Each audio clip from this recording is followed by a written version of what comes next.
पहले दालमंडी और अब मणिकर्णिका घाट लगातार इस समय काशी जो है इस समय राष्ट्रीय मुद्दा का विषय बना हुआ है। लगातार इस पे बातचीत हो रही है और हम लगातार इस खबरें बने हुए हैं। माननीय सांसद वीरेंद्र सिंह जी हैं, उनसे भी हम बात करेंगे। मणिकर्णिका घाट को लेकर के योगी जी ने कहा है कि ये जितने भी वीडियो थे वो AI जनरेटेड वीडियो थे, मूर्ति को ऐसा कुछ हुआ नहीं है। बावजूद इसके बार बार लोग कह रहे हैं कि मूर्ति तोड़ी गई है, चबूतरा तोड़ा गया है। आप किस तरह से देखते हैं? देखिए, महारानी अहिल्याबाई होलकर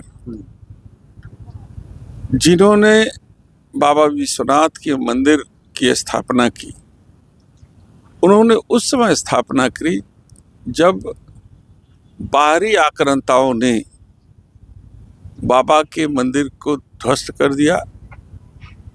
ऐसे समय में अहिल्याबाई जी ने महादेव का बाबा विश्वनाथ के रूप में स्थापित करना,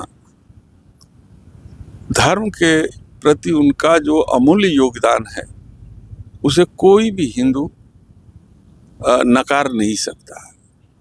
जहाँ तक श्मशान घाट की बात है, सभी जानते हैं, पुराणों में लिखा है, जितने भी धर्मावलंबी हैं वो समझते हैं कि महादेव बाबा का सबसे प्रिय अगर कोई स्थल है तो मणिकर्णिका स्थल है और उसकी मान्यता और महत्ता भी जग विदित है और उसका भी जीर्णोद्धार और उसका भी स्वरूप देने का काम अहिल्याबाई होलकर जी ने किया था। तो माता जी के द्वारा किए गए कार्यों में माता की मूर्तियों का अपमान की बात सामने आना ये आश्चर्यजनक भी है और हिंदू समाज को ठेस भी पहुंचाता है। हमारे राष्ट्रीय अध्यक्ष जी ने इसी की सत्यता जानने के लिए सांसदों की एक कमेटी बनाई है और 25 तारीख को जाकर स्थलीय निरीक्षण करेगा और यथा स्थिति की जानकारी अपने राष्ट्रीय अध्यक्ष को देगा। आखिरी सवाल, पहले दालमंडी मणिकर्णिका लगातार हो रहा है, लोग बार बार कह रहे हैं कि विकास या विनाश, वीरेंद्र सिंह जी किस तरह देख रहे हैं?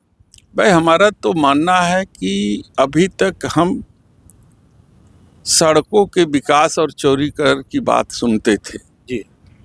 पहली बार हमें मोदी राज्य में गलियों के चौड़ीकरण की बात सुनने को आ रही है। गली तो काशी की धरोहर है, काशी की पहचान है, उसकी पवित्रता का एक स्वरूप है। शंकराचार्य ने भी अपने उद्बोधन में कहा था कि जितना महत्व बाबा का है उससे कम महत्व काशी की गलियों का नहीं है। तो उस काशी की गलियों को चौड़ीकरण के नाम पर ध्वस्त करना ये बाबा के अपमान के बराबर है। तो यह कार्य करने में भारतीय जनता पार्टी जुटी हुई है। जनता को निर्णय लेना है कि ऐसी सरकार को आप कंटिन्यू करेगी या ऐसी सरकार से छुटकारा पाएगी। तो वीरेंद्र सिंह जी थे जिनका स्पष्ट रूप से कहना है कि सब कुछ सुना था काशी में, लेकिन गलियां जो कि गलियों को जिस तरह से चौड़ीकरण के लिए हो रहा है ये बड़ा हास्यास्पद लग रहा है। धन्यवाद।